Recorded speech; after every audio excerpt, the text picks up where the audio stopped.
And we're back. Hey guys, welcome back to the Wazari Ippon podcast. I'm Pathfinder, and once again, as always, I'm joined by Ichigeki Edge, Chris. What's up, guys? Good to be back. Good Path. Good to have you back. So I'm excited for this episode. Yeah, thanks. I've been traveling for work again a lot. Once again, big shout out to Aaron and Mike for holding down the Twitter and doing a lot of stuff on the YouTube for us while I was gone. So I think we should start with a recap of the stuff we missed before the end of the year last year, which was hmm the All Japan results, right? So start with IKO 1. It Yeah. was, I believe, in November. So going into the tournament, right, Kaito Nishimura is the name they're pushing, right? That's the guy he's the guy now that a lot of people have retired. But I found this tournament a little bit more interesting than the year before because we had a return of an ace. We had Shoki Arata come out of hmm retirement for this one, claiming that he wanted to make one more run at the World Tournament. And so you got to fight in the All Japan for that. So we actually had three competent heavyweights in this one. So it wasn't just sort of it's going to be Kaito Nishimura and Kovalenko, and everyone else is just going to get folded. Um, so that was exciting.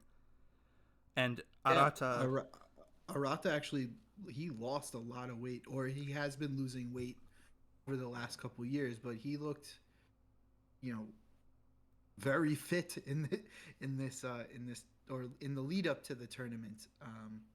Yeah. It I would agree that we had uh, three competent heavyweights in the running. it was just nice to know that it wasn't just going to be a clean sweep all the way to the finals. So hmm quite literally with Kovalenko. Um, but yeah, Arata looked really good. He finished a lot of guys, a lot of the lighter weight guys that he fought en route to the semifinals. He was body shotting everybody. He looked as good as he did when he left, which I was really happy to see. Um, hmm we had some How standout far ones. how long has he been gone for? I mean, the last time I saw him fight in person was the World Tournament in 2015. But I don't know if he fought in the All Japans that came after that. Do you know when he retired? Like, I guess retired at the time. I remember seeing him, I want to say, until the COVID era. I Oh believe he wow. was in Okay. all the All Japans until like 2018. I believe after the last World Tournament we had, because he Mhm. was in that one as well. He didn't fight in any All Japans after that one. Once we hit the 2019 beginning of the COVID era, I didn't see him Mhm. anymore. Wow. And that sort of Yeah. paved the way for the Kovalenko emergence, so to say. Sure. Yeah. I so like you said, Nishimura came out on top for the All Japan again. So he won it last year as well, right? So he's a double champ, double All Japan champ. But I think he won it more decisively this year than last year. Um, and Kovalenko, he brought back his sweeps. He looks a lot. I mean, he's not sort of where he. I would say he's not where he used to be in terms of being a threat on the world stage. I would say, but he's definitely, at least in the All Japan in November, looked like he was putting in more effort than he looked to be in the last couple tournaments, and we've sort of talked about on past episodes that he was sort of losing his momentum, even though he was winning tournaments in Japan. Yeah, he won a couple fights with his sweeps again, which had disappeared last year. It's interesting you say Nishimura won it more decisively. Well, quite literally, because last year he won it because Kovalenko fouled out, and he won by default. He didn't even have to fight in the final. So I this, forgot about that. yeah, Yeah. so this year they actually fought. Um, Interesting to note, though, in the semifinals, Kovalenko and Shoki Arata went to absolute war, pounded the shit out of each other, really going for it. And I wasn't sure, man. I really thought Arata would still be better than this new crop. But I guess age catches up with you no matter what eventually. And Kovalenko actually beat him. Whereas if you would have asked me 2 years ago, I would have said that Kovalenko's emergence as the sort of defining character in the All Japan would only be because the four aces, stepped down. But he proved that he belongs there. I mean, he beat Arata, and he did so very impressively. He really hurt his leg with low kicks towards the end, and I thought Arata might go down to leg kicks for the first time in his career. He made the final bell, but it was a good fight. But that's another thing, too. That would have been so nuts if he got KO'd with low kicks. That's crazy to think about. It came close, man. Like, you could tell it was hurting him bad. But I remember thinking after that was over, like, good luck fighting the juggernaut-sized Nishimura in the next round after that war. And that's exactly what happened. I mean, Kovalenko did his best, and they went at it, but I think he just didn't have much left in the tank after that. And Nishimura got his definitive win. He actually beat Kovalenko in the finals as opposed to him fouling out. So good for him. I still want to see a little more from Nishimura in terms of, like you said, on the international stage, because while he is impressive, I like to see an X factor out of all Japan champions. So for like Mikio Ueda, it was his crazy knees from any position. For Takahashi, it was his ability to very fast, like very lightly kick you in the face and steal a Wazari at any moment. He sort of plots forward and is just an all-around solid fighter, but I don't see an X factor yet. That's what I want to see develop from him. Otherwise, when he starts fighting international talent, I think I would still pick a lot of the guys in Europe and Russia over him. I would agree with that. I think, so I'm thinking back to, I guess, 2019 or 2018 when he first came over for the All-American tournament in New York, and he actually got Jogai. So he kept pushing people out of the ring, because that was sort of like one of the new rules, that if you step out of the ring, 2 times, you get chewy, or maybe you even get like disqualified or something, or genten maybe.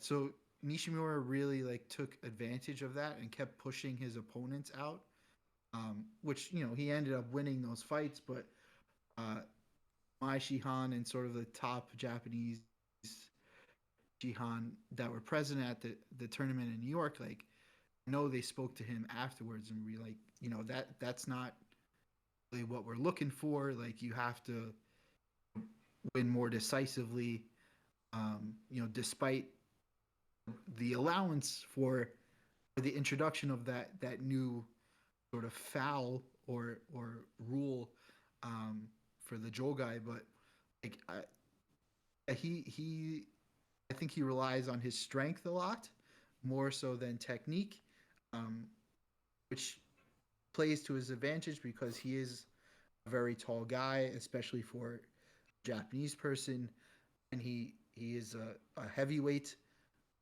I would say he might even be super heavyweight in like the weight classes maybe, but he's not sort of I wouldn't like pin a definitive move or a definitive winning strategy other than leg kick the guy and push him out. Like I said, it isn't what the IKO leadership is looking for in a world contender and for an All Japan winner. So I agree with you, Path. Yeah, that's what I'm alluding to is, like you said, he relies a lot on his strength and his size. And that's great as, the COVID era has left sort of the Kyokushin world very divided and regional to the national level, basically. But as soon as this opens up, we'll talk about it later on, as this is a world tournament year. Good luck trying to do that to the Europeans. Like, you're not going to be able to weight bully, some of the guys you're going to be fighting on the international stage. So I need to see something else from him before I really rate him super, super highly. But yeah. So that was it for the IKO All Japan, but there was also the Shin Kyokushin. I had one more guy to talk about. Yeah, go ahead. For the IKO, was Ohata Ryoji from Kyoto. So him and his brother, I think are like similarly named. I think they're like Ryoji and Ruji, and they're either brothers that are like a year or two apart, or they're twins. I really don't know too much about them. I think they're twins.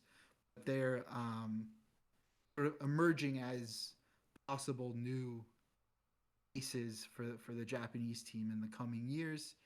They're really starting to get pushed by the organization. And I think so. Ohata Ryoji came in third for the All Japan in 2022, the 54th All Japan. So I'm excited to see how he does this year, and especially in the World Tournament that we'll talk about a little bit later. So there's guys in the running that could possibly sort of become the new Japanese stars. But like we said in the past, like, organization pushes them very hard, and then they mess up one or two times, and then it could possibly go to kickboxing. So I hope that is not the case, but for the Ohata brothers. But yeah, that was the only thing I wanted to talk about for the IKO All Japan. Yeah, fair enough. I believe I saw him fight with Shin Takagi in some of the regional tournaments. Where finally, for the longest time, if you wanted to see them, you basically had to be there live. So I just want to shout this out in case people are as into it as we are, that on Kyokushin Online, the IKO sort of streaming site, they've started every year now uploading like the All Kanto, the All Kansai, sort of the more regional tournaments. They're actually posting them now, which before they would just be lost to time if you weren't there or read the results sheet. And I'm pretty sure that Shin Takagi and Ohata are the two guys that sort of keep winning those and popping up all the time. So they were on my radar. And then, strangely, I'm not sure if they announced why, but the Shin Kyokushin All Japan was not in November. They actually did it around Christmas, which I'm not sure what that was about. Yeah, they did it on Christmas Eve and Christmas Day, which in Japan are not, holidays like they are in the West. You usually have to work on Christmas Day if it falls during the weekday. It's thought, to be more of I guess a floater holiday, you would call it in the West, but it would, it's more so a marketing, like people Christmas shop, but it's not necessarily a holiday. So it wasn't surprising that they hold it on a day if that weekend was available for the building. It wasn't surprising that they chose to hold it on Christmas Day. Yeah, Christmas tends to be more of like a couple's holiday in Japan than yeah. Yeah, so the thing is that you get together with your partner and you eat KFC. Yeah, I was gonna say the chicken bucket and banging, just the grossest shit ever. Yeah, definitely not a family holiday. So the Shin Kyokushin, it was on it was on Christmas. So you could, while you're doing your chicken and banging, you can watch some guys knock each other out. That's real festive. This one was another stacked one. I'm starting to think that in terms of just pure Japanese talent, I'm starting to get really impressed by what Shin Kyokushin is doing, especially with bringing in all these other leagues. So you had, Yuya Tanaka, you had the normal guys like Kemba Uriki. You still have Yuta Takahashi from Takahashi Dojo now. Mm-hmm. Um, Oto Yuta. yeah, yeah, man. And every time I see that guy, he gets more and more impressive. He actually landed a switch kick KO at this thing and just about killed the Oh guy my he was god. fighting. That was sick. Yeah, but still comes out on top. It's amazing. Oh yeah, I He's wonder. I mean, is this a four-peat, five-peat for him now? No, he lost to somebody the last year, 2 years ago, right? So it's not a full sweep. Kame, I think Yeah, Shin Kame. yeah. But that was And because Yuta Goto beat the living shit out of him, and he could barely stand when he got to the Shimamoto too, finals. right? Yeah, yeah. Or Shimamoto won maybe last year, and then Ame won whenever. But yeah, Riki has won all Japan multiple times at least. So yeah. It seems to always be now um, Goto versus Iriki in the finals. That seems to be how it always ends up. There were some really good fights that I've wanted to see them matched up. So obviously, since the IKO former All Japan Open champion Yuta Takahashi crossed over, I really wanted to see him against Iriki and these other guys just to see how he stacks up. Not that he's ever going to get a fair judging row, but just for me to see it. And we got one of them. Unfortunately, it didn't go the way I thought it would. He got Daiki Kato, it's a Shin Kyokushin legend. And they had a pretty good fight, but I want to say towards, after about the first minute of the fight, Takahashi seemed to just fade. He stopped punching almost entirely, and despite being bigger than Kato, is getting pushed back. And he lost a fair decision, I thought. But He broke his hand. right, that's what I was Yeah. getting to. Is it didn't make sense at the time why he sort of just let it slip away like that. But what I learned was, as you said, it turned out in the previous fight he very badly broke his hand and just tried to tough through it and basically couldn't. And I saw the X-ray of it on Instagram. It looked nasty. Like horrific. Yeah. Even like when he posted the post surgery and just had hand wrap was nasty. I don't know. He what did he break it or how did he break it? Do you know? From so Besides in the previous fight, yeah. so I think what happened, going back and watching it and looking for it in the previous fight, he did what Ryu Narushima was really famous for, where you throw a low kick and an uppercut to the liver at the exact same time. Hmm? And so he did that into a rolling thunder really hard and knocked the guy out with it. I think when I look at the way the hand connected, I think he was so focused on the rolling thunder coming next that he threw the uppercut just a little bit sloppy. It looked like his hand sort of turned in towards the wrist a little too much.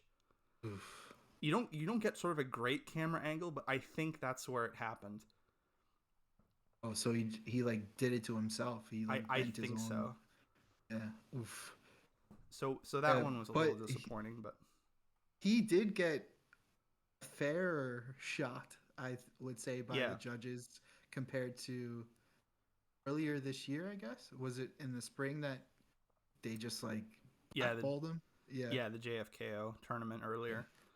Yeah, I think I'm hoping as the years roll on and he stays just the guy from Takahashi Dojo, that Mm-hmm. sort of, I don't mean it like this, just for lack of a better term, that stink of where he came from will wear off to the people in charge there. They'll stop seeing him as an outsider, and then he'll Mm-hmm. start getting fairer judging. That's what I'm hoping for. I think it's stupid that that's the way it works to begin with, but hey, that's politics, right? That happens everywhere.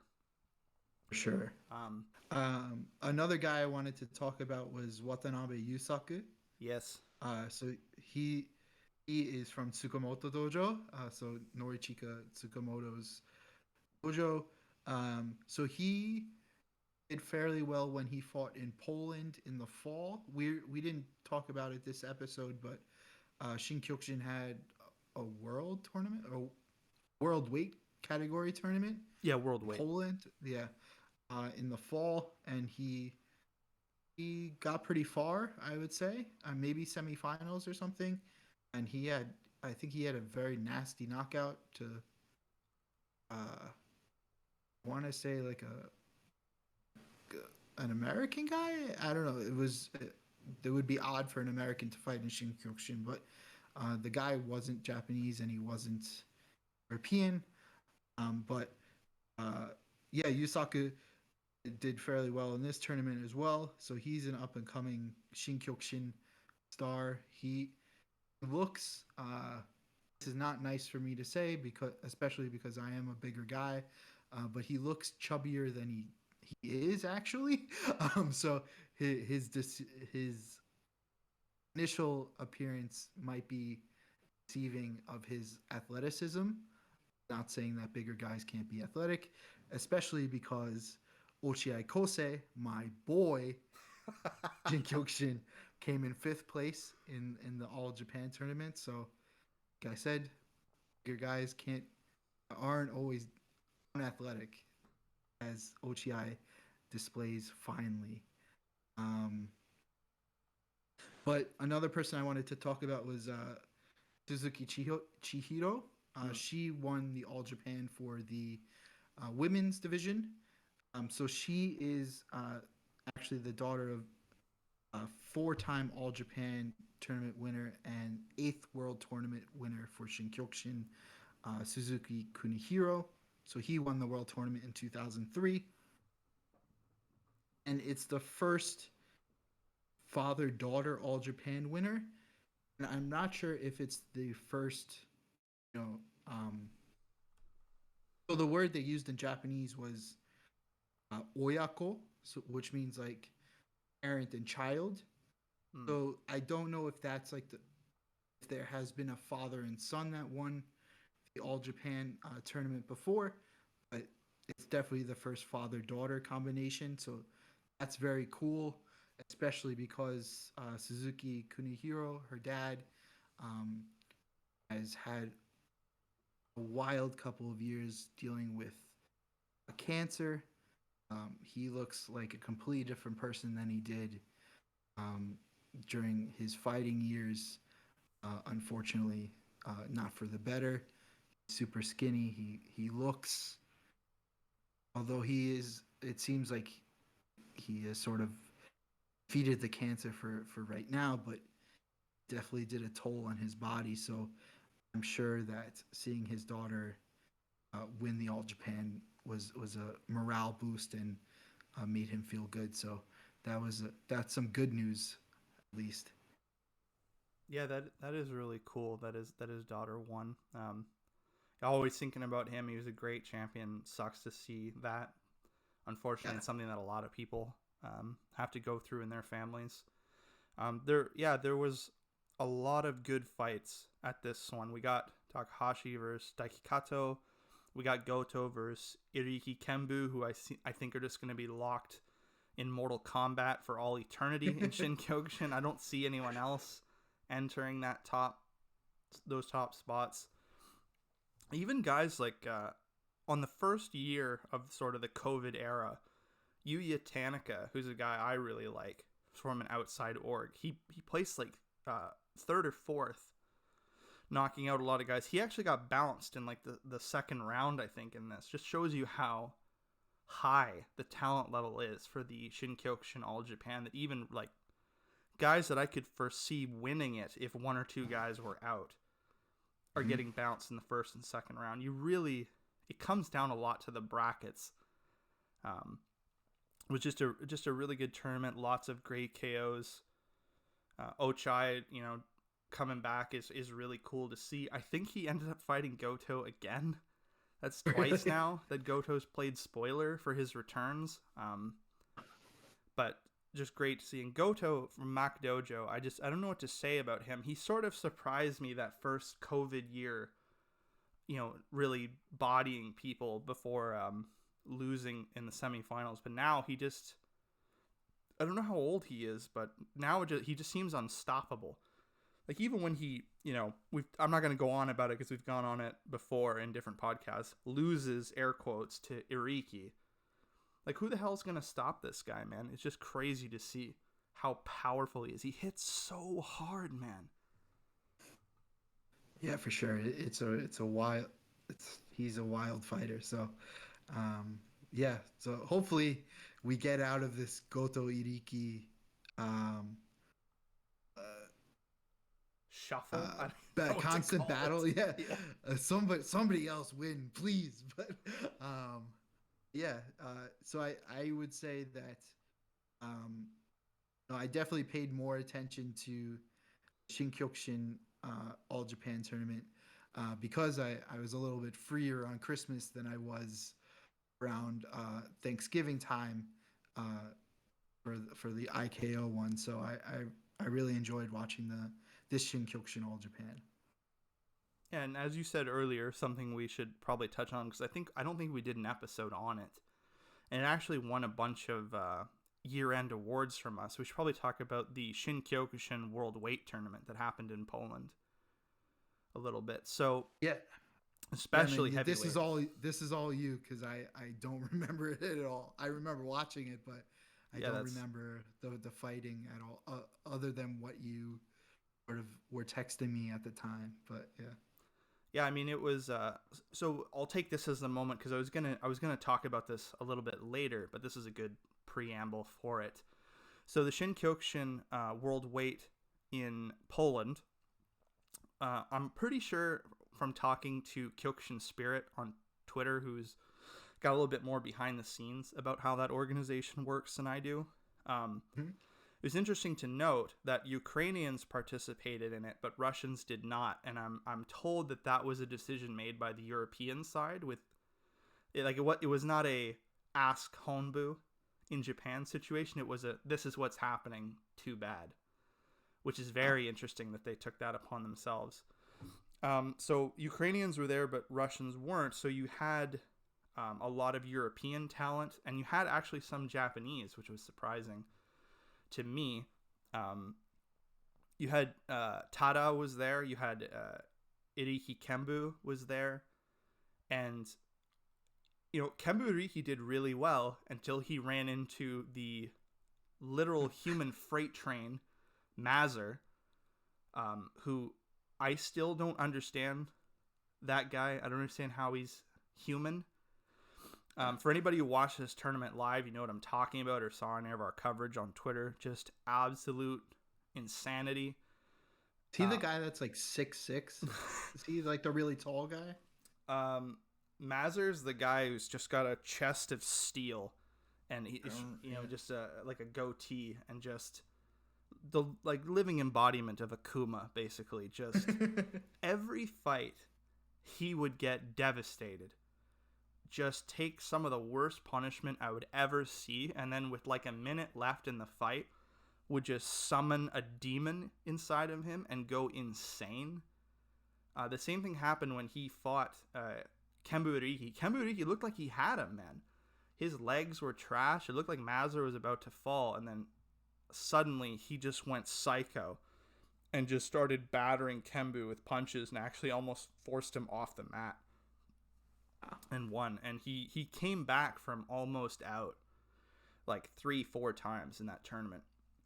And the finals for the super heavyweight ended up being Mazur versus Gazauskas, who we've talked about a million, Evantis Gazauskas here.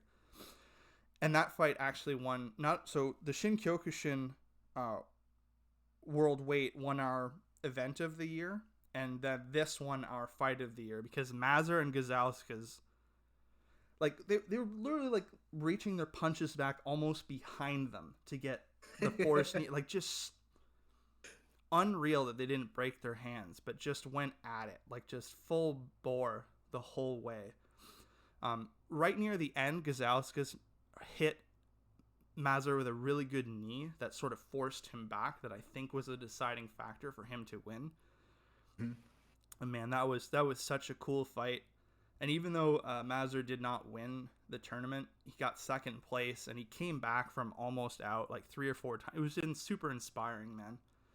Just those two guys are on a different level, and it was just amazing that me specifically, I focus a lot on the All Japans to see Kemburiki, who's looked unbeatable in Japan, just get dog walked like that by Mazur was incredible. I was like, man, I don't know what the hell you're gonna do against that guy in the world tournament. Like, it seems like only Gazauskas has the power to stop him. Yeah, that was a really, really cool tournament. Lots of brutal knockouts. Yeah, we had a really good tournament season.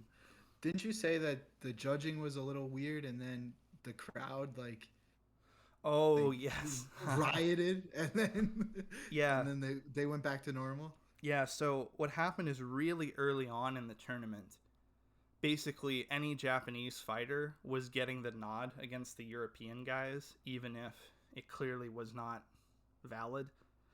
And the crowd would just start booing and throwing things and getting more and more rowdy as time went on. And by about the third round of the tournament, like, they had this poor little girl, like, announcer, like, please don't, scream in the crowds, like, please respect the judges. And everyone just kept going and going. And then suddenly, by the third round, the European guys were always getting the nod over the Japanese guys.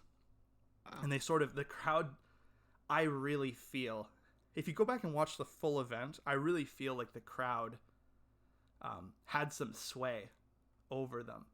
And as the crowd sort of was more happy with the decisions, the announcer kept coming back like 3 or 4 times and being like, we just want to thank you for being respectful. Please stay respectful. like good dog, stay Spot, stay. And I was just dying laughing, like, holy fuck, they're running scared of this Polish crowd, man. They don't fuck around, especially with Mazur in the building. They were like, don't you dare.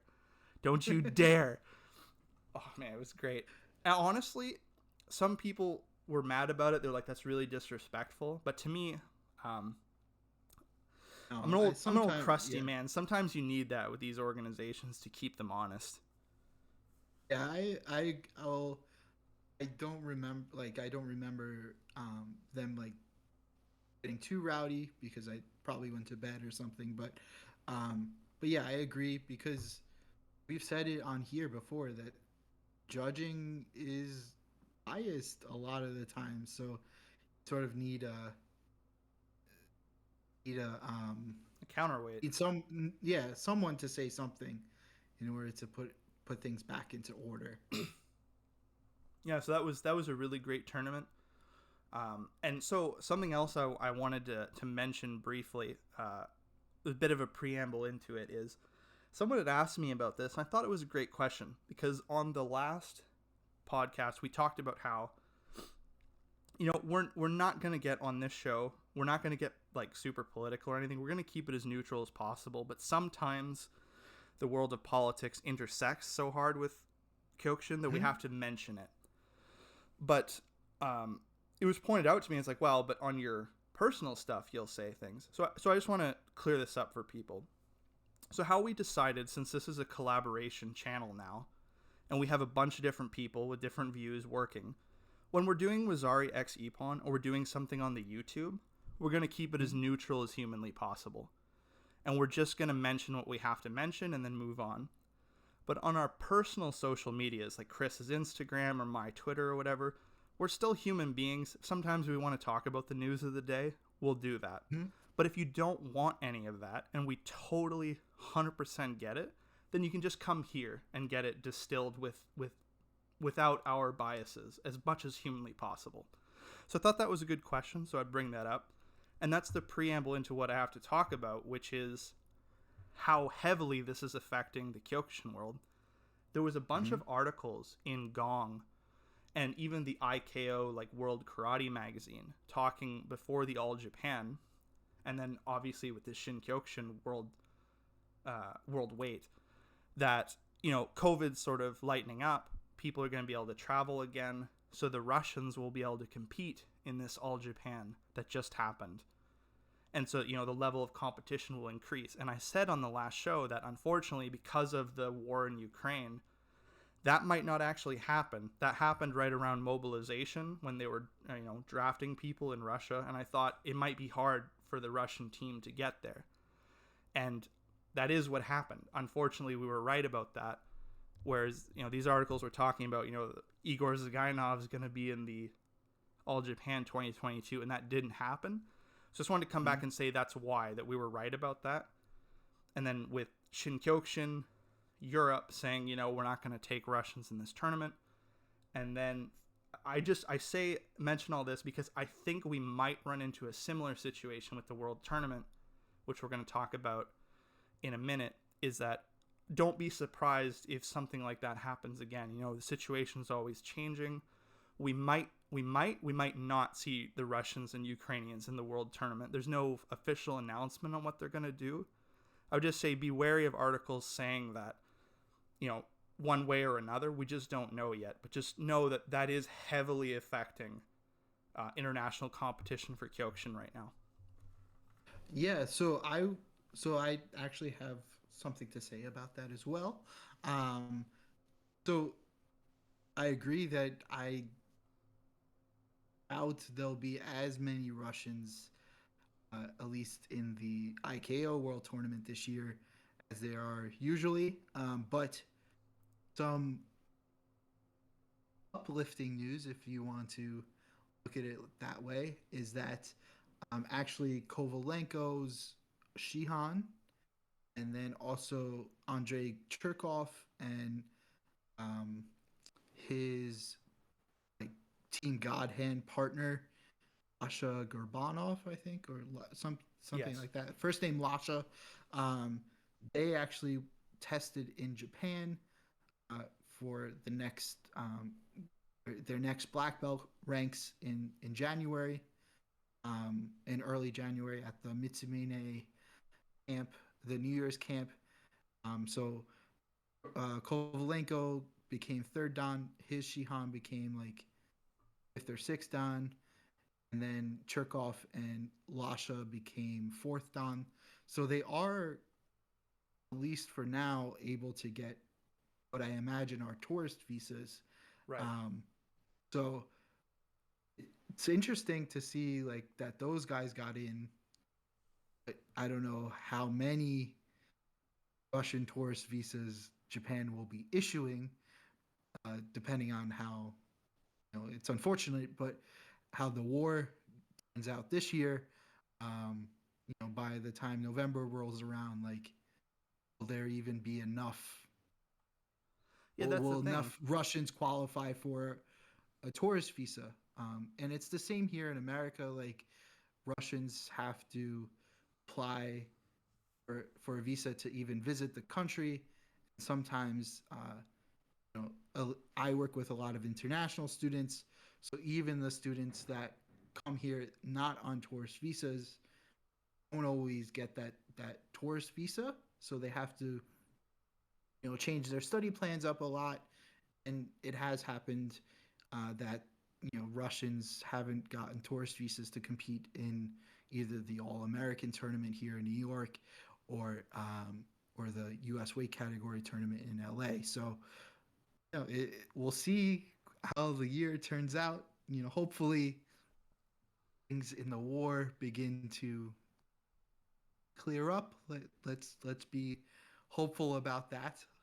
But yeah, politics does definitely affect the way the world works and the way immigration works and the way karate works as well. So yeah, this is the worst I've seen it. I've never seen world events affect karate as much as they have in the last 2 years, especially with COVID as well.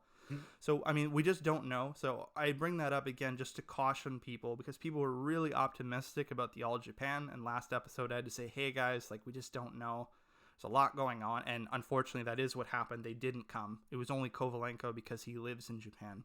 So just something to keep in mind if you see articles like that again this year. The truth is we just don't know. So, but as it is a world tournament year, I think something we should talk about first, though, actually, is there's been a lot of shakeups in the organization. Since we were already talking sort of about touching on the political stuff, there's been some interesting developments with the organizations, whereas a bunch of Hiroshige's legendary students have returned to the world of IKO, while others have taken their leave. if Chris Mhm. wants to expand on that. Sure.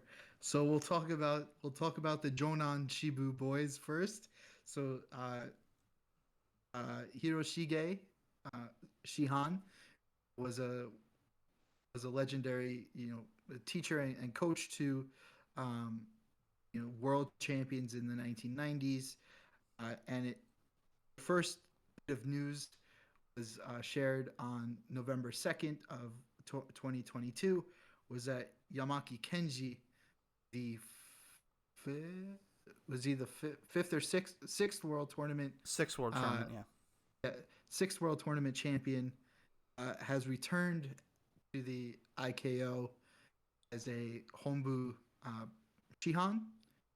Uh, so he has sort of disbanded his own style of karate that was based in Los Angeles, California, the Yamaki karate, and then about 2 years ago he returned to Japan and was teaching, Yamaki karate at different like gyms around Tokyo. But um, as of November, he has returned to the fold, as they say, as a full branch chief out of Hombu. So they did a press release, uh, or a press conference, and it said that it sort of happened, at least according to Matsui Kancho, that uh, it sort of happened naturally. Yamaki returned to Japan, and they had dinner like just as a catch up, and Yamaki expressed that although he was teaching his own style of karate, was he was teaching his version of Kyokushin. So after, I guess, further discussion and talks with Matsui Kancho, it was decided that he would expand his organization and return to the IKO, which is very very interesting, because earlier last year for the All Japan weight category tournament in June, uh, Kazumi Hajime showed up at the tournament, you know, in a regular suit, not affiliated with any organization other than his own. But it seems like he is back on friendly terms with the IKO. So Kazumi is another student, legendary student of Hiroshige Shihan, who went on to lead, one of the leaders of Kyokushinkan, and then eventually Kyokushin Kenbukai, before his death a couple years ago. Um, but Azumi is my favorite fighter of all time. He was very well known for his low kicks, and I definitely tried to emulate him in my own low kicks in my own training. And I got to meet him, because I was outside of his dojo in 2019, and he happened to walk outside, and I just introduced myself. I was sort of doing my dojo exploring at the time. So if you're not familiar with that, I run a blog and an Instagram that sort of profiles martial arts dojos around the world, more specifically in New York for the time being, but because of COVID and stuff. But yeah, so I wanted to check the dojo out and take a picture and do a profile of that. It just so happens that um, Kazumi walked out of his dojo, and I introduced myself, and he invited me up to his dojo, took a selfie together. So that was very very cool. But at least he's back on friendly terms. Um, Iwasaki Tatsuya and also Takaku have formed, or have signed on to the IKO as supporting members. So they're sort of um, advisors to the organization now. Iwasaki runs his own organization called Gokikai, which is still technically a karate style, but um, Iwasaki had a couple pride fights, and also trains MMA fighters. So it was sort of alluded to in that press conference that IKO wouldn't wouldn't shy or steer its fighters away from MMA if they wanted to pursue that, and Iwasaki would help in that endeavor if fighters wanted to do that.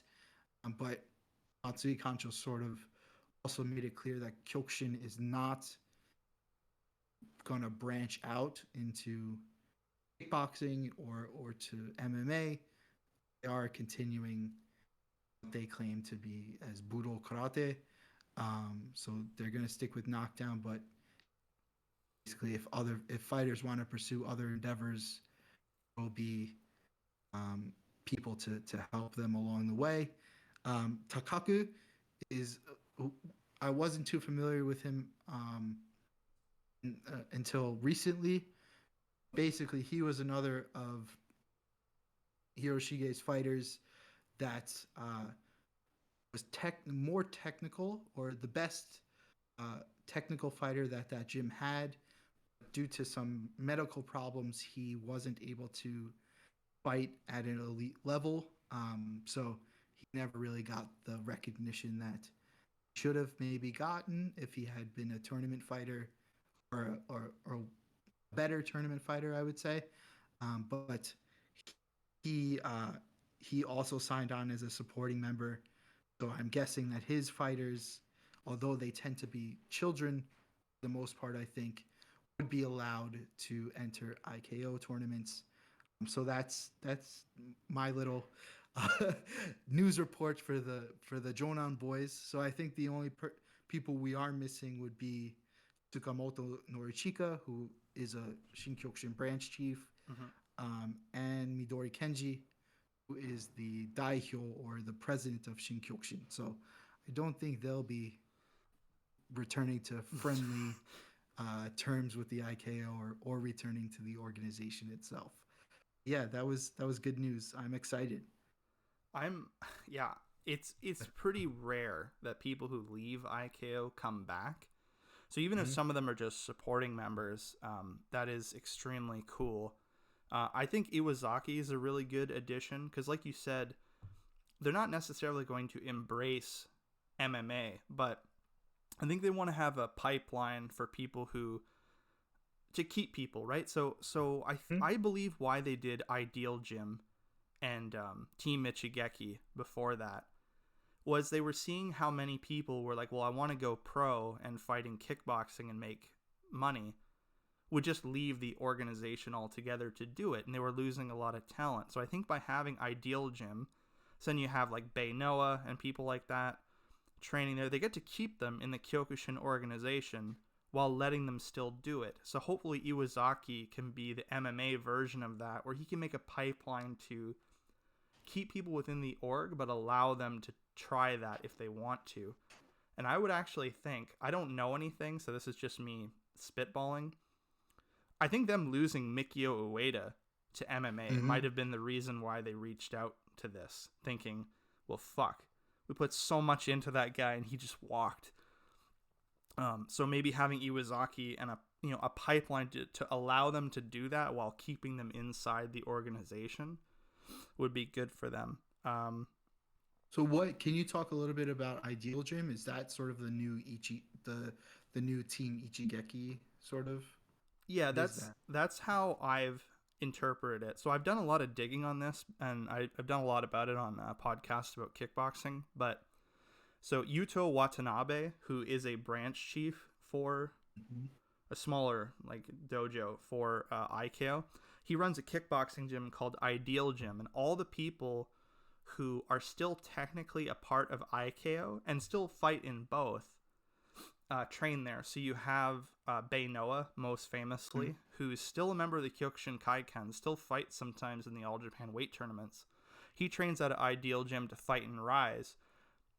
And then Chiharu Higuchi as well, recently, who went to kickboxing, still wears the IKO logo on his trunks and recently fought in the All Japan weight. So did Kenta Nanbara, Kenta Nanbara actually won the All Japan weight for IKO. And he's fighting in Rise under Ideal Gym and sort of and Narimasu Dojo as well. So they seem to have set up a couple dojos that they just look like kickboxing gyms on the outside. But when I dug through their sort of LLC stuff, I see that the gym is technically up under the IKO umbrella. So even though it says Ideal Gym, a kickboxing gym, when I dug through sort of the about pages and checked the LLCs, it's all registered as a Kyokushin Kaiken facility. So I think rather than with Ichigeki Plaza, when they were doing Ichigeki Dojo, having it so overt, they've left it, like, they're not hiding it, but they're just allowing it to exist, I think, in the same way this Iwazaki deal sounds, as like a substructure. That, you know, they can keep their distance and let that person manage it, but also have a pipeline to keep people within the organization. So, and I think them reaching out to Iwazaki and trying to do this for MMA is got to be the same thing. After they lost, you know, way back in the day, like Andy Hoog and all these guys walked away, they were like, well, fuck, we need in Team Ichigeki. Yeah. I think they're going to do the same thing. Like, man, they spent like 2 decades working Mikio Ueda to be their guy, and then he just walked. And I think they weren't ready for that because they had just let him try the 100-man Kumite. They had released a press conference saying that he was going to try again. And then like 2 months later, he's gone. So I think they look at that and we're like, man, we need an ideal gym for MMA, and Iwazaki's the guy to do it. One other thing I want to say, though, more just on a light comedic note and just a personal vendetta, I've long lambasted the sort of belt politics in karate that have absolutely plagued my life. I have to say, I find it infinitely hilarious that when Kenji Yamaki first left and founded Yamaki Karate, which is totally different and definitely not Kyokushin, by the way, anyone who followed him out had to start back at white belt. That was a real thing, that once you started Yamaki Karate, yeah, you had to be, and this happens all the time. Like, most of the people who leave and found their new organization, they have to justify it, right? So a lot of the times they will like start you over, like, no, this is Yamaki Karate, so you start as a white belt and work your way up. Can you imagine being the motherfucker who followed him out of IKO, had to start over at white belt, earn your black belt again, and then he goes back to IKO and starts teaching at their Hombu? I'd be like, motherfucker, you start back at white belt now. Yeah. But imagine you're a black belt under Yamaki, like when he's still Kyokushin, right? Yeah. So you follow him to California for Yamaki Karate, expecting a Dan boost, but he bumps you back down to white belt. That's kind of funny because it can work either way. Like, guys who leave and go to a different organization who are black belts and to move up in rank, like yes. 2 or 3 ranks, yes, then and be bumped down to white belt. So that's actually kind of funny that it worked the other way. Yeah, the Sonata group, I think, are pretty famous for that, of being like, if you come to our org, we'll Dan bump you. But yeah, that happens a lot. People always like laugh about that, but I'm serious. That's a real thing that happened. That's happened to me like 2 or 3 times, where when the dojo I was training at, like, and after COVID, they're all gone now. But in my area, when I had a home base, I wasn't traveling for work as much as I do. I had to leave technically IKO to Shin Kyokushin, not because I wanted to, just because the dojo was gone. There was nothing else. So I had to go from like Kyokushin Ken to Kyokushin Kaiken to Shin Kyokushin. Each time they said, we don't recognize your rank or whatever. Or, you know, they'd be like, oh, your ranks don't matter, right? You're just here to train. And you get these stupid situations where I'm in a class where a brown belt is teaching us, and I'm launching him across the room with knees with a white belt on. And that's exactly what's going on with the Kenji. I just thought that was so funny when I saw Kenji Yamaki came back and he's a Hombu instructor. If I was one of the guys he reset to white belt, I'd be like, how come you don't have to start a white belt? Anyway, that's funny though. But um, sorry, I actually forgot what I was gonna say. So Well, we let's should. let's move on. Yeah. Well, with that, there's a transition here. Is as IKO is bringing people back. Unfortunately, that's what I'm going to title the podcast. Actually, New Year, same problems. Um, two, one step forward, two steps back. They get all these Hiroshige students back, but they lose all of Isobe Shihan's students. Um, Yeah, so sort of. Yeah. sort of, yeah. So for people who don't know, Senshi, which is run by the Kyokushin World Union, they picked up Globe Feitosa and Francisco Filho, who have, I still can't believe this because Filho's been one of their branch guys forever. And he's always the head ref at the world tournaments and stuff. It's crazy, but he's gone. He's left IKO to go do Senshi, their sort of Kyokushin World Union kickboxing camp and training and stuff like that. So after all these years, yeah, Globe Feitosa and Francisco Filho have moved on. Yeah.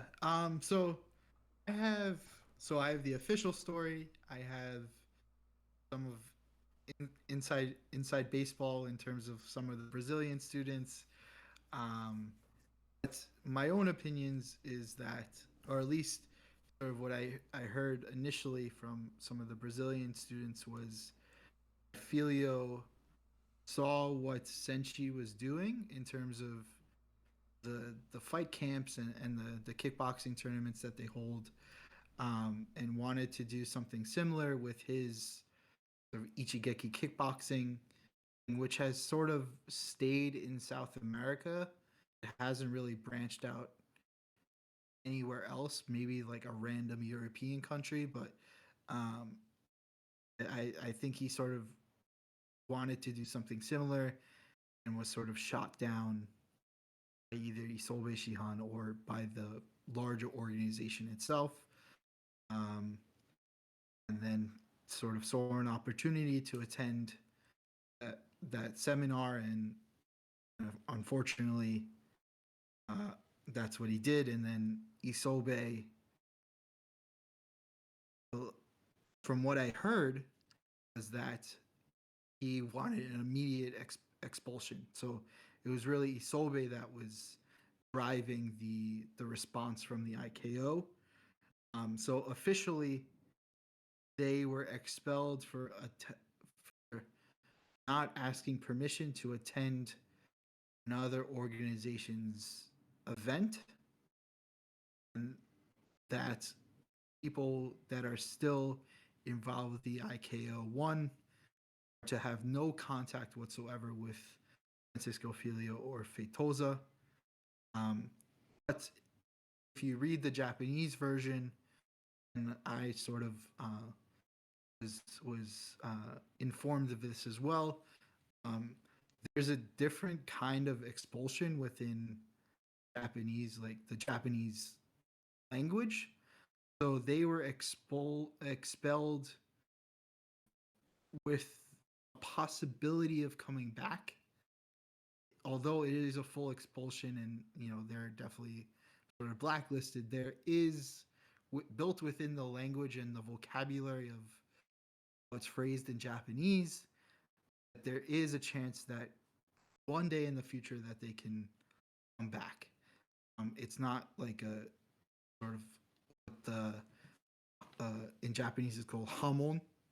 So it's sort of, if you play any of the Yakuza video games, or if you're familiar with Yakuza culture, that is like full expulsion from the organization. Like, you're blackballed, you cannot come. Like, if you are in a criminal organization, like, people are gonna hurt you. But IKO is not a criminal organization. Um, so but it's built into like the language. So that, I thought that was very interesting. There could possibly be a chance that they could work their way back into the fold. But at least I'll give my opinion, and then Path, you can sort of speak on it as well if you want. KWU and Senshi have their own problems. They're, I've learned from a credible source that they're sort of backed by, they're based in Bulgaria. They're sort of backed by sort of Bulgarian criminal elements. That's how they get the money. And apparently, I don't want to speak out of turn because I truly don't know, but sort of their leadership isn't the cleanest of people, I would say, in terms of money and jobs. uh, but anyway, so you sort of have to factor that in. Like, you know, what did those guys lose? They chose freedom, right? They don't have to answer to the IKO anymore. They don't have to maybe feel as trapped as they might have thought they were. But again, you know, who are they working for now? Sure, it's a cash grab, right? So I imagine being flown out to Bulgaria 5 times a year and being offered probably tens of thousands of dollars to do 3 or 4 days of work sounds like a ideal situation, but where does that money come from? You know, and sure the IKO isn't the cleanest of organizations as well. They have their own problems in terms of dealing with the Yakuza, going back to um, you know, Soul Size days. But it, it's you got to weigh the pros and cons of you know, sort of what they did and what they lost. There's no connection to Japan anymore. So if that's important to you, which I think it is for me, I would want to always be connected to an organization that has some, you know, either headquarters or connection to Japan, because that's important to me. That's important to you know, me and my private life as well, my interests. But yeah, they I would say they lost a lot compared to what they're gaining. But Path, what do you think about it? Yeah, I mean, I think that's well said. That's the weirdest thing to me is, you know, Globe Feitosa specifically wasn't sort of so prominent in the world of IKO, but like Francisco Filho definitely was. He was always giving interviews to them. You know, he'd always be like a head ref at world tournaments. He was always doing seminars around the world for them. He was basically running the Brazilian branch of it for them almost. He seemed to be the spearhead there. And you have to imagine, you know, over the 10, 15 plus years he was with them after he retired from fighting, you know, he must have put up with a lot of stupid stuff in the background. You know, no shade to IKO, just in general. Any Yeah. organization, any company you work for, there's going to be stuff you have to put up with. So for the final straw to be that they didn't want him going to Senshi, I don't know. It's just odd. I think it is really just a, you know, it's an opportunity for them, and I don't know that the economic situation is that great in Brazil right now, and maybe they thought they need this. But I would say the same thing is like it's Kyokushin World Union. They literally have it sort of in the tagline, "Time to be united." That's sort of like their logo, and they seem to be poaching people from everywhere. So, you know, no matter what you think of, you know, inter-org politics, it's clear to me that whether you're IKO or Shin-Kyokushin or whatever, they wouldn't be happy with you going there, because I mean their tagline is "We want to steal you away." So that was just a weird thing. They must have decided that they were already ready to jump ship, or, you know, seek new opportunities. And again, yeah, I agree with you where I look at every single big name from the kickboxing world in the 90s, that whole K1 era, everyone from Semi Schilt to Peter Arch to, you know, Ernesto Hus, they're all in Senshi. And they seemingly all get flown there and sort of train Senshi fighters. And I know Nicholas Pettis is doing like commentary for them sometimes live. Mm-hmm. And like I know for a fact that for a while they really wanted to get Rise really wanted to get Kengo Shimizu, who is a former IKO guy, to fight Peter Arts for his retirement fight. And Peter Arts was like, yeah, if the money's there. And clearly that never happened because Rise couldn't afford Peter Arts. And Rise's viewership and sponsors, as far as I can tell, are a lot bigger than Senshi. Like when I look at the replays for Senshi online, I don't even think they charge a pay-per-view. I think it's just like they post it on like YouTube streams. Some of them get like a couple hundred views.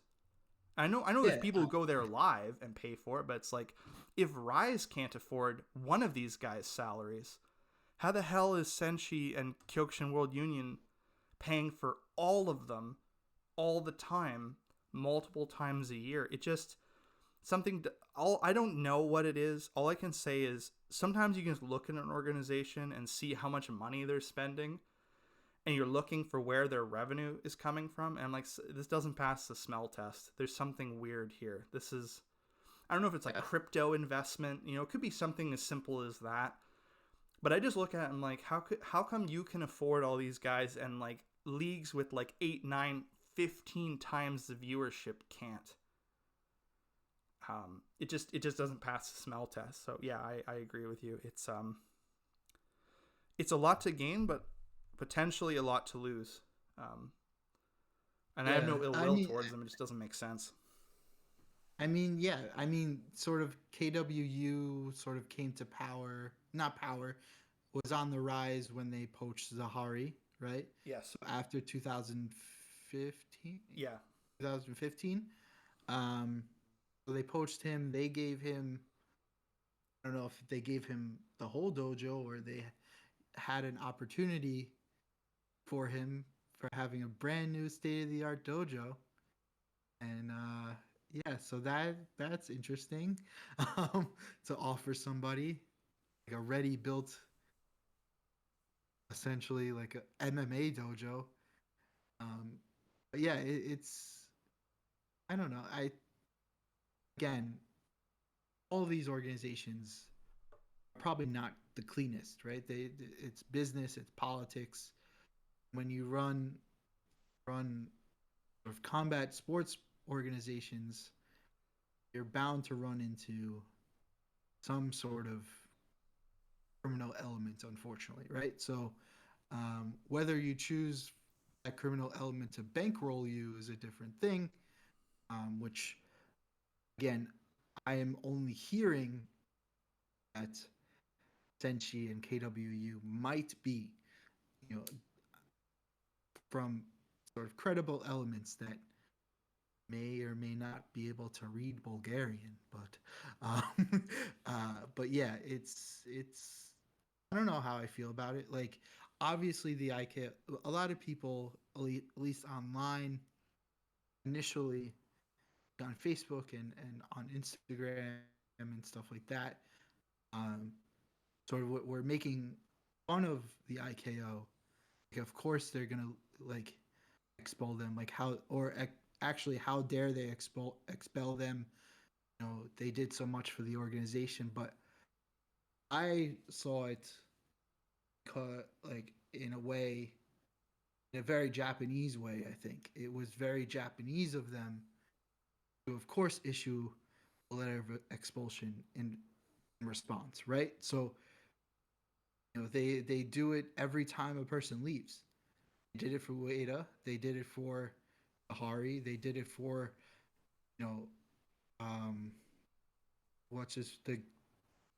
really tan guy that went to kickboxing and then disappeared. Like they do it all the time, and I think it's a thing that is built into the culture. You didn't quit. We fired you. Yeah. So Solsai did it all the time. He kicked out Ryoyama first time, expelled him, and he came back. But like he did it to Azuma for Daidojuku. He did it to Soeno for Shidokan. Like, it's not a thing that is just happening with Matsui. Like, it's what Kyokushin, the IKO at least, does in response to people that decide to leave. And I don't, well, I don't fully agree with that. I think it makes the organization look weak because they sort of have to, well, you didn't quit, like exactly what you said. You didn't quit. We fired you. So it makes it look weak. But what else are you supposed to do? You know, I don't know. It's just a part of Japanese business culture too, and stuff like that. Yeah, It is what it is. So yeah, one step forward, two steps back. They got some of Hiroshige's guys back, but then they lost a huge chunk of the Brazilians' most important movement of that yeah, '90s era. So, but New Year, same problems, but at least somebody came back for once. That hasn't happened in a while, so that's yeah. good. I would like to see a little less fragmentation. I think the last thing to go into before we wrap up is looking on at the new year for Kyokushin, and this is a world tournament year finally. Mm-hmm. And so there's a lot to consider with that. I would just throw it to you, and as this is a world tournament year, for both IKO and Shin Kyokushin, like who are you looking at? How do you see it shaking out? Yeah. So something I would like to briefly bring up, as it's tied to the last episode, the video episode we did a couple weeks ago, or that I did, with my dojo mates Luigi and Damien, is that on February 5th, it, the 17th U.S. weight category karate championships will be happening in Los Angeles. So the IKO branch in LA hosts this tournament. It's the first one since the start of the pandemic. So the last one was held in 2020, and it's supposedly gonna be an international tournament, as it usually is. You usually get a couple Russian fighters. Kapanadze was in my division when the one time I fought in that tournament, and I was scared to death. But in the past, Kurbanov had fought his Akamat students when he was still part of IKO, and a lot of international um, fighters come to it this year. Uh, my dojo mate Luigi will be fighting middleweight, so he was the person featured in that video episode, and it is a world tournament qualifier, so it's the first one of 2023, at least that I'm aware of. If you um, place or do fairly well, you can get picked to fight for your nation in the world tournament in November. So I'm excited. I'm heading out actually next Tuesday, the 31st. I'm going out a little bit early. Gonna train at the LA dojo for the first time ever. So I'm excited to take class there. I'm just going purely to watch and to cheer my dojo mates on, and then I'll do some dojo exploring while I'm out there for the blog, and then and then the tournament is on that Sunday. But yeah, so that's the first qualifier for the year. Um, yeah, I think the world tournament this year will be different than 2019. How can it not be with how the world is currently? I, like I said earlier, I agree that maybe the Russian contingent be a bit smaller this year. Although I'd say the people that do or have potential to show up will do fairly well, if not place or win. Uh, I'm a big fan of Igor Zagainov, so I'm hoping that he has what it takes to take the the W at the World Tournament this year. And yeah, so I would say I'm hoping for Zagainov.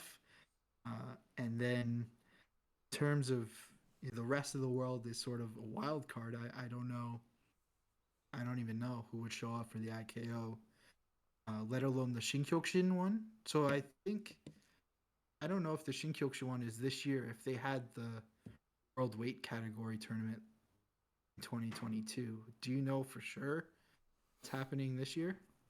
That one I'm not sure on, but I mean, Mm. it's one of the things, right, where everything got pushed back because of COVID, so everything's offset now. But technically, it is a world tournament year for both. Mm. So it's just a matter if they go ahead with it or not. And again, that's why I brought up earlier with Shin-Kyokushin Europe refusing to work with Shin-Kyokushin Russia. That might also be a determining factor on whether they go ahead or not. Yeah, that's true. Yeah. So how about you, Path? Like, what fighters do you have picked out for the year, and who can be some contenders in the world tournament so far? Yeah, so that's the interesting thing about this year is again it's a wild card where if the Russians show up, then it's a little bit more clear, and it's sort of what we've always been saying in the top 10 and stuff like that. But if they don't, that means there's more open slots. So maybe some countries we don't get to see very often will get a chance to, fill those slots. So either way, I'm actually kind of interested. I think, yeah, Igor Zagainov is a good pick. We talked about this before, and neither of us speak the language. Um, Hmm. but do we know, like, is Eremenko done? Or is I he don't be a know, man. contender too? Like, I have no idea, and I can't seem to find anybody who knows. Like, would he go? I don't know. So the Russian organization, like the Russian IKO organization, has been posting winter camp photos, but they all look pretty similar, like compared to last year. Like they're in the same room, it's the same guys. Um, and Eremenko is like participating in that training. Like he's not doesn't seem like he's coaching. He seems like an active participant. So he might be making a run for it again. I don't know. Yeah, that's another wild card. So because he sort of disappeared off the tournament scene for a little bit after the world tournament, placing second last time, and we sort of weren't sure whether he fought in a couple Russian cups, I think, since then, but on and off. So I think to me the big X factor is Eremenko going to be there? Because I'm not betting against him if he's there. I still think Mm. he's the number one guy for IKO. I don't see Igor Zagainov's a really good pick. He'll definitely be in contention, but I still think Eremenko is just something special. And especially if he comes up like he did in the 2019 tournament, he just looked unstoppable. So there's him. Obviously, Kaito Nishimura will be in the mix. Representing Japan, he'll be their best hope, I think. And then I Alejandro don't think Navarro. he would. I don't think he'll do well this year.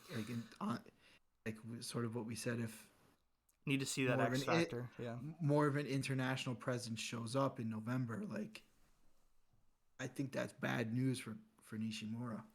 So I agree, but he is going to have a slight home field advantage, let's say, that I think will keep him at least in the conversation until the semifinals, until it's True. do or die time. So Zagainov, Eremenko, Nishimura, I think Alejandro Navarro will probably be there. I don't know if he has enough in the tank, just at his age, you know what I mean, to get up to the finals, but I think he'll place highly. Yeah. Again, yeah, just it depends on who shows up. And on the Shin-Kyokushin side of it, after seeing the world open, or sorry, the world weight for Shin-Kyokushin, I can't imagine that wasn't just a literal vision of the future. That it's going to be Mazur versus Gazalskas locked in a death spiral. Like, I just looked at, I really encourage people to go back and watch that tournament. The amount of punishment that Mazur took and kept coming, and just how unbelievably hard Gazalskas hits compared to everyone else in that tournament. I can't even fathom a situation where somebody beats one of them and it's not the other guy. Like, I don't see how Kemba Uriki could ever beat Gazauskas. I don't. Um, I'm trying to think of anybody else who could potentially, give them a hard time, but they just looked unstoppable in that tournament. I know it was regimented by weight, but they are super heavyweights. Like, they were the sort of top weight. So unless you're going to try to argue that, someone lighter is going to beat them, I don't see it going any other way than a Gazauskas. And I think Gazauskas will win it. Like, the way he's been just destroying everyone in Shin-Kyokushin, in the European weights, the Lithuanian Opens, like every tournament he's been in. We talk about Iriki being on a hot streak. I mean, every tournament I've seen Gazauskas in the last 2.5 years, he's mauled the opposition. I remember when he won, I think it was European weight in 2021, his opponent quit. Oh. He punched the guy in the liver, and he literally went like, no, just like a little light wave to the ref. Yeah. After the Wazari, he was like, no. And the ref's like, what? Like, no, like, go. He's like, no. Just a little hand wave. Like, no, I'm good. This is the finals of the European weight, and he just waved it off. He was like, fuck this, man. I'm not getting hit by this guy anymore. Yeah. Do you have any idea how tough you have to be to get that far? And then to wave it off like that? He must have felt like he got hit by a fucking shotgun. Yeah. So when I just look at his power, his composure, his ability to take damage, those fucking dead eyes of a killer, like, I don't see anybody beating Gazauskas, and the only one who has a chance to maybe scrape a decision off him is Mazur, who has the iron chest to take that amount of punishment and not go down. I don't see Iriki or even Goto or anybody like that being able to withstand the onslaught. Yeah. Yeah, so it will be an interesting year. So do you just want to end, I know we went back and forth about this the other day on Instagram, but do you just want to end it with your boy Ren from Seito Kaikon just beating the crap out of some old man in kickboxing with small gloves? Yeah, sure. Yeah, we can end on a light note. So there've been a lot of in K1 and Rise and all these sort of Japanese kickboxing organizations, they desperately lack quality heavyweights. Most of the heavyweights that fight in those organizations are just welterweights or middleweights that really like to eat. I don't know how else to put it. Like, they're quite overweight. And so they've been desperate for talent, and they seem to have been reaching into the karate world to get that talent lately. They picked up Renosuke Hoshi from IKO. They got Ren Ito now from Seito Kaiken.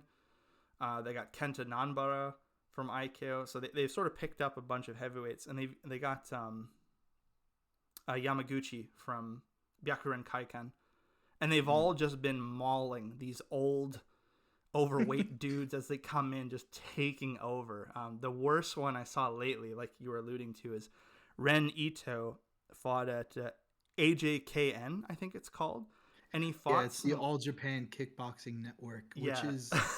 Like, so if you want to, although you guys probably talk about it on a podcast about kickboxing, but sort of Rise and K1 are essentially like UFC and Bellator in the Japanese kickboxing world, where like All Japan Kickboxing Network would be like Legacy FC or like Age Rage kind of.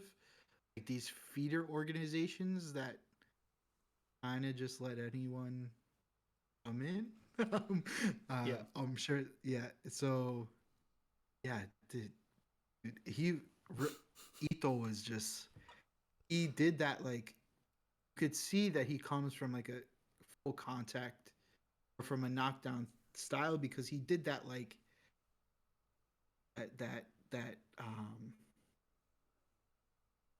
those sort of chain punches where they like almost they punch you, but they push off your chest to punch you again. He was doing it to that guy, and no response, just rope to rope to rope to rope, like end to end of the ring, just mauling this man. It was just, I mean, I loved it because it showed the power of knockdown karate, but in a kickboxing, small glove Muay Thai world.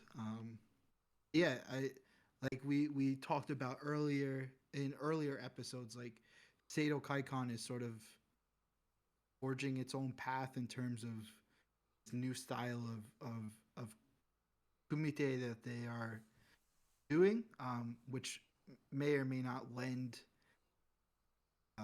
it's what like lend a hand in transitioning into kickboxing, which historically it has, right? Like Seido Kaikon created K1, Ishii created K1, so Yeah, it's actually pretty cool to see how that is continuing. it's all coming full circle. Yeah. Yeah. Yeah, they gave Ren Ito, who's the Seido Kaiken super heavyweight champion, and he's also a FICA champion. They gave him this. Uh, the best part is he wasn't even a kickboxer. He was actually an MMA guy that they had him fight in kickboxing rules, but they had them wear MMA gloves. And yeah, Ren Ito just beat the living shit out of him. And recently, just 2 days ago, at Big Bang, which is sort of a feeder, keep busy org for K1 as well. They let their fighters fight there a lot of the times. Ryanosuke Hoshi, who the IKO is pushing really hard at one point, who went to Power of Dream with Chihiro Nakajima, and now they're fighting for K1. He fought Nori, who is I don't know how else to describe it. He's a kickboxer that's fought in K1 and Big Bang for a long time. But he's sort of short, and he's only super heavyweight because he's very overweight. Like, he's really big. And Hoshi is actually, like, shredded and ripped at that weight because he's actually a proper heavyweight with the right frame. I mean, if you thought the Ren Ito beating was bad, you should go and look at it. I mean, Hoshi just splattered this guy. Just bashed his brains in. There's just been a lot of that going on lately. It's been fun to see sort of the fall offs from the Kyokushin super heavyweight division sort of stroll into these kickboxing orgs out of bed, half in the bag, and just slap the piss out of all these fat guys. It's pretty fun to watch. Yeah, I think that's a good note to end it on. And so thank you guys, everyone, for listening. We'll try to. I should be around a little bit more often this year. I shouldn't be traveling as much for work, so hopefully I'll be around to do more of these. Like you said, we'll probably do a follow-up after the March weight tournaments and the All-American that Chris is going to attend. And we'll keep you updated all the way into the World Tournament this year. It's an exciting year for Kyokushin, and thank you guys for following along. Thanks, guys. So I would like to do more of the video episodes on my own, so I'll tune in for those, and thanks for listening. Os. Us.